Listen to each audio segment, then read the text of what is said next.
again. Our schedule is jam-packed for the next couple of days, too.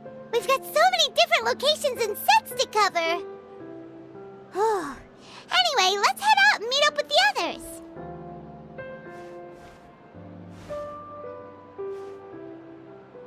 Just then, the rain stopped. Should it keep raining?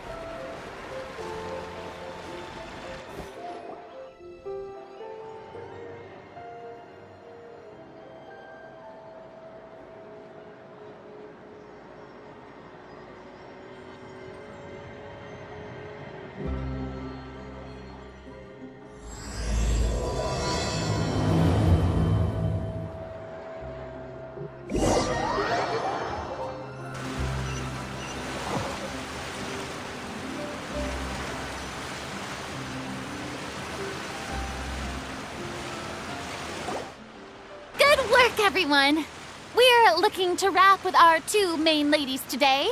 I can already smell our success. What do you mean, looking to wrap? Oh, aren't you the expert now?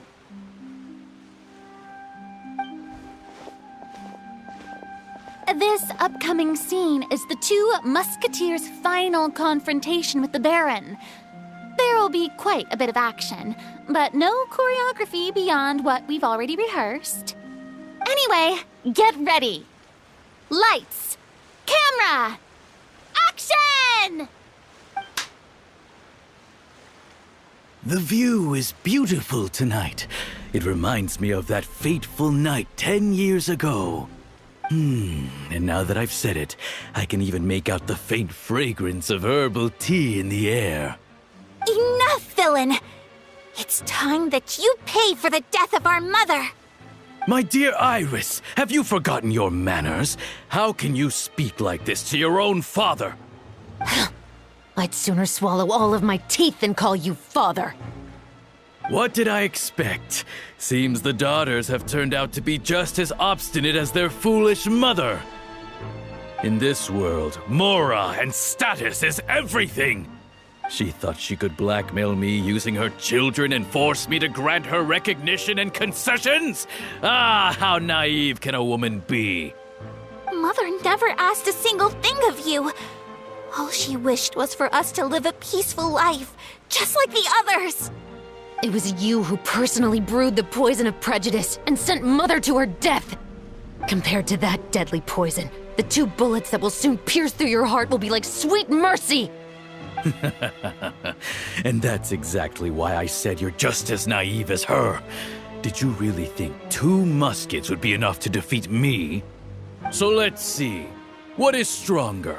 Mora and power, or the 2 muskets in your hands? Get them! Tulip! There are too many of them! It'll be okay. We'll cover each other, Iris. And Mother will be watching over us, too. Final warning!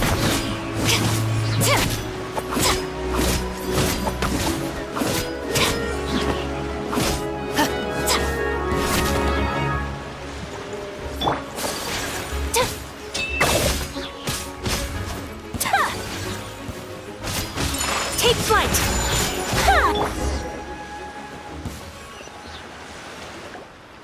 You've lost. To think I'd lose to my own 2 kids. We are no children of yours, and we'll never call that place our home. Then tell me, what did you do all this for? You lost your mother, and will soon kill your father as well. What will you gain in the end, other than sentences for your crimes? We will gain our long-awaited justice.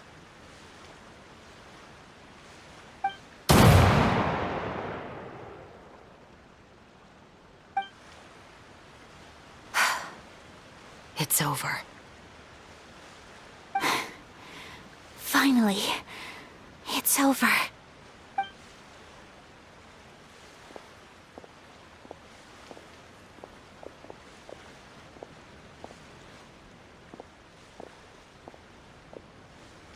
So, where will you go now, Tulip?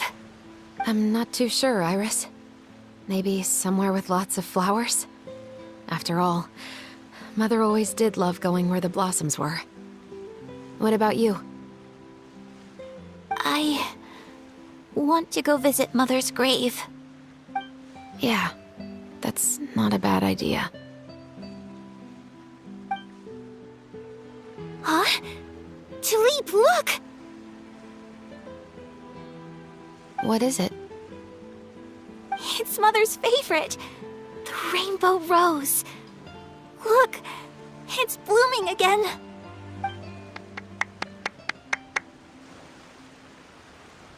Excellent! That was beyond mesmerizing. Even I didn't expect this scene to go so well. And we got it in a single take. All right, everyone. We've got a wrap for Tulip and Iris. Congratulations, Ayaka and Chevres! Thank you. I didn't expect our parts to wrap so quickly. I wish I could savor the experience for just a bit longer. Paimon totally understands. Paimon's not ready to say goodbye to the clapperboard either. Filming has really been a lot of fun. You were great too, Chevres. The way you said, long-awaited justice. It gave Paimon chills.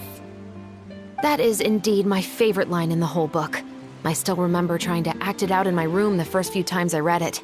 Whoa, Paimon would have never guessed you're that type. Who doesn't like stories where the guilty are punished and justice prevails over evil? Don't forget, I'm the captain of the Special Security and Surveillance Patrol. Captain, I have something urgent to report. Please excuse me, everyone. I'll be back in just a moment. It's okay, don't worry about us.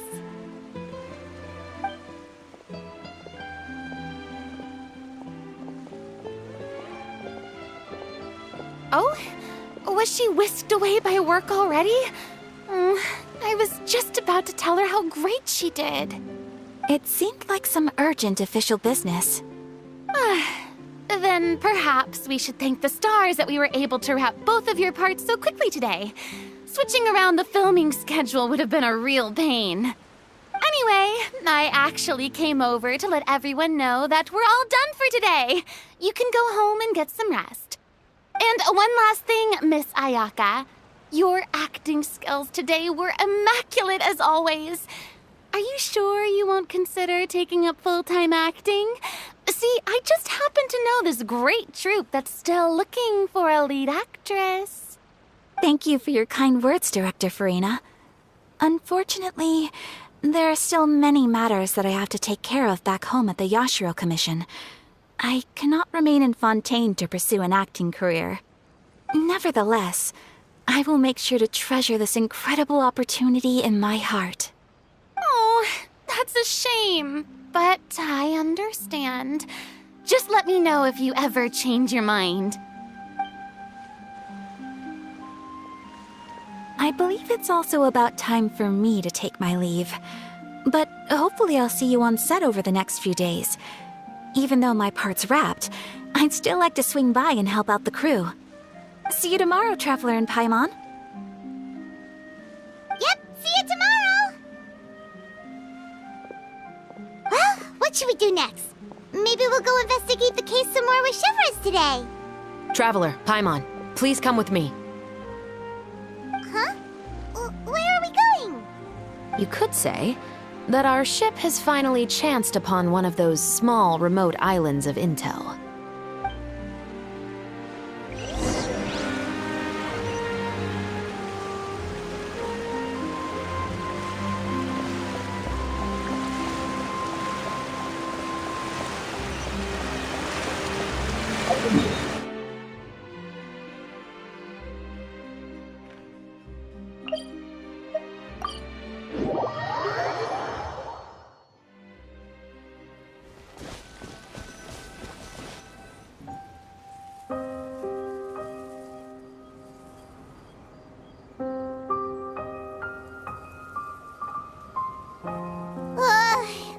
Paimon's exhausted.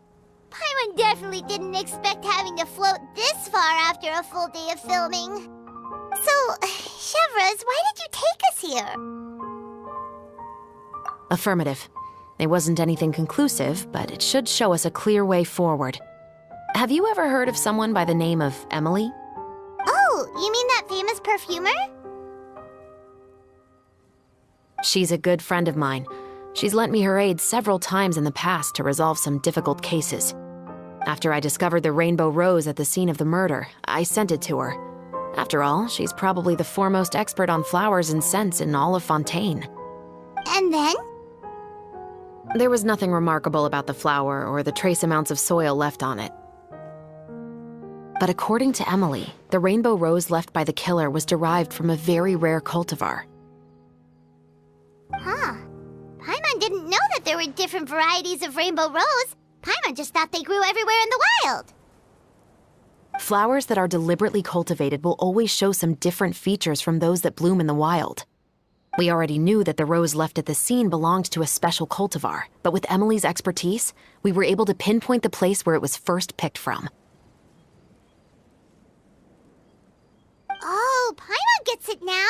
So whoever first planted that rainbow rose was probably the killer. Precisely. And after we checked what we learned against some sales records from the past, we discovered that there's only one person in all of Fontaine who could grow and sell this specific cultivar. Really? And who is it? It's the novelist. But didn't you say he had an alibi? To be clear, I haven't changed my mind about him. I still don't think he was the one who pulled the trigger. However, that doesn't mean the true culprit never visited him at his home or never purchased a rainbow rose from his garden. Whatever the case, we will have to confirm a number of things with him. So you mean the next place we need to go is... Yes, we're going to pay him a visit at his home.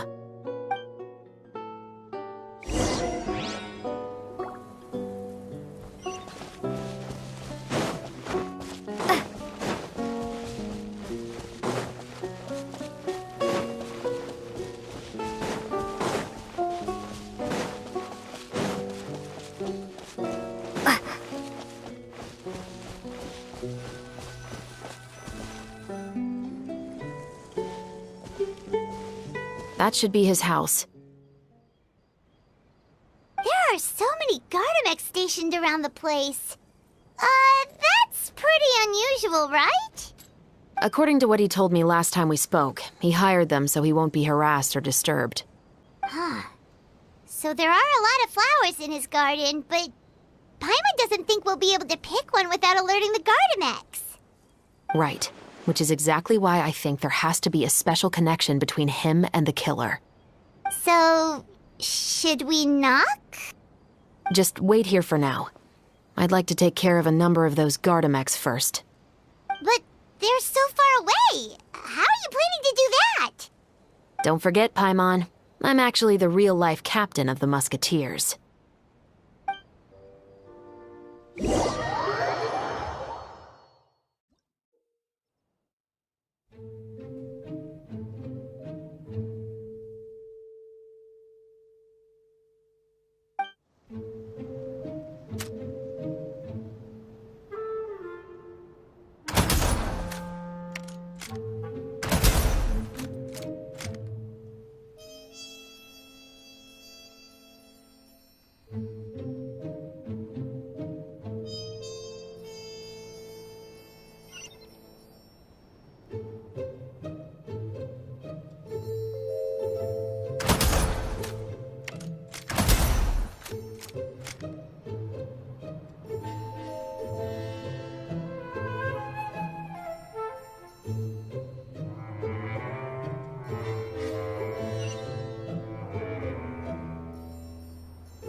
All clear.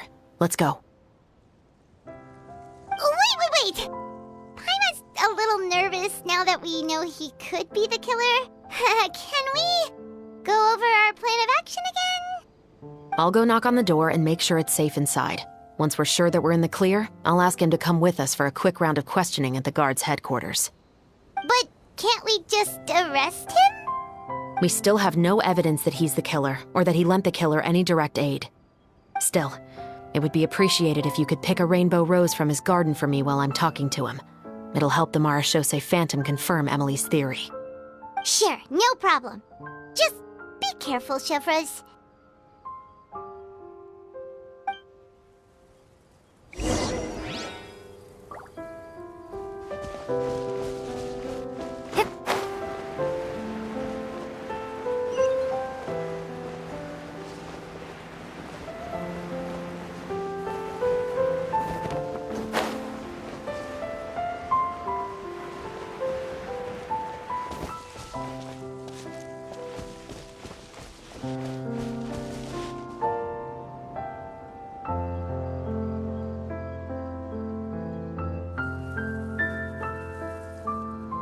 Excuse me, Mr. Baptiste, are you home? Who could it be at this hour? Oh, it's you, Officer Chevres. Would you mind accompanying me to the guard's headquarters, Mr. Baptiste? We would like to ask you some questions about a case. Oh, is it still regarding the murder case from before? I cannot confirm or deny that at this time. So it is then. Listen, I need you to come with me, Mr. Baptiste. Miss Chevres, I'll save you the trouble. Oh, and you two over there? There's no need for you to pick my flowers either. It's not time for them to bloom yet. Oh! Okay.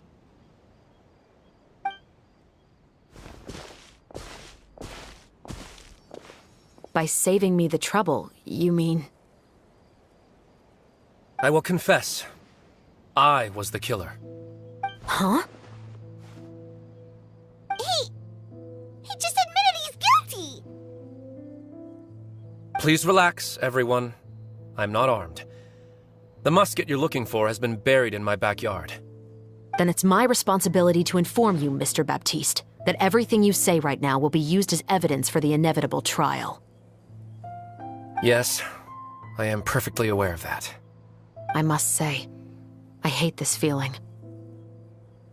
Oh? Is it because I confessed?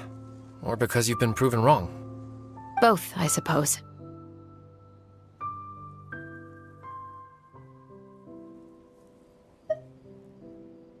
For the same reason as the one I wrote out in my novel, of course. I did it to exact revenge.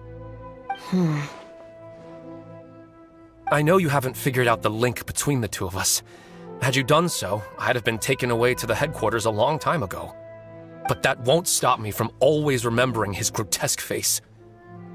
After all, he was the one who killed my mother. Your mother is still healthy and well. You know, I was adopted as a child. I was referring to my birth mother. That was never recorded in the orphanage's records.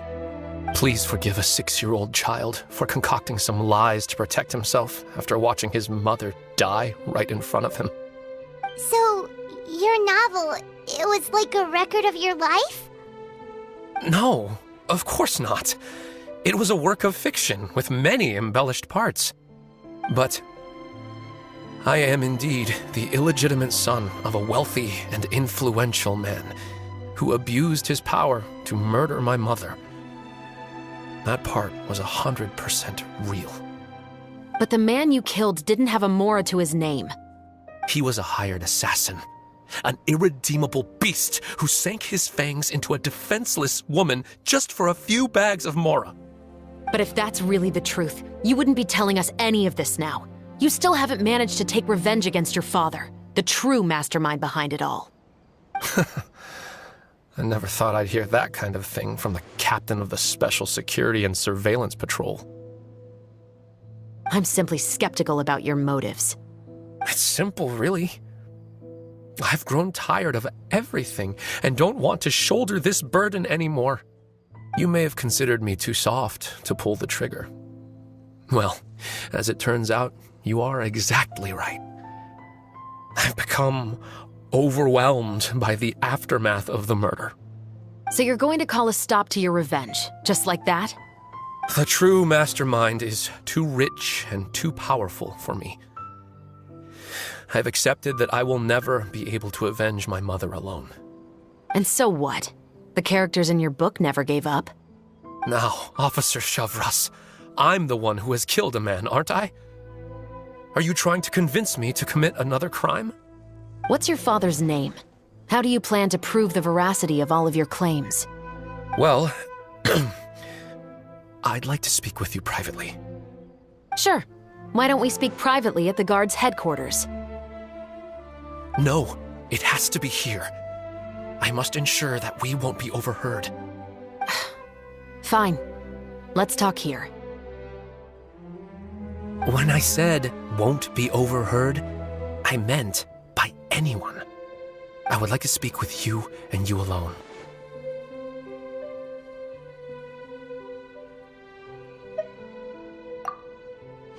Thanks. I appreciate it. Please stay safe, Shavras.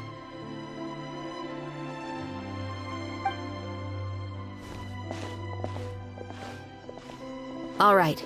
Let's hear it. Will you really believe what I'm about to say?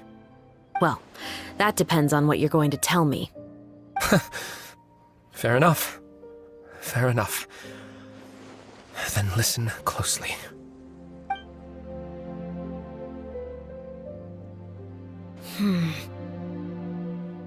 So that's how it's all connected. So, it seems you believe me after all. Do you want me to go public with this? No, of course not. At least, not right now. Then why did you bother telling me? You've read my work. What do you think? Even if you were to go public with all of this right now, he'd simply deny everything. It's been too long. Almost 20 years. Anything that could be used as evidence has long faded away. Even if there might have been a solitary island of truth once upon a time, it has long sunk beneath the waves by now. Justice will never find him. Not if you don't try. I know that as the captain of the Special Security and Surveillance Patrol, you will always stand on the side of justice. But do you really think a cushy life in prison really constitutes justice for him? I bet he could lead an extremely comfortable life in the fortress of Meripede. What are you trying to say? I've been observing you from a distance. Your portrayal of the musketeer was exquisite. Pull the trigger of justice against him. Let the villain get what he deserves. You want me to let you go so you may complete your revenge? No, Officer Shavras. I know that would be impossible. No. What I'd like is for you to perform the deed on my behalf. Oh, Shavras sure is taking her time. What could they be talking about anyway? Oh, Paimon's worried. What if he decided to attack her? Oh, you do have a point. Still, do you have any idea who the rich person might be? And why the novelist doesn't want us to hear what he's saying to Shavras? Sorry to keep you waiting, you two. Hey, how did your talk go?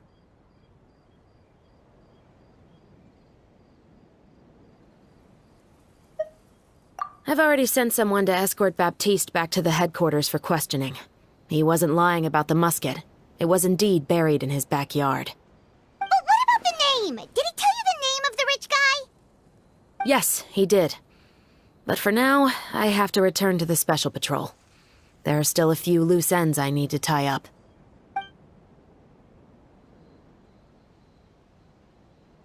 I'll probably be quite busy over the next few days, so apologies if you don't see me on set.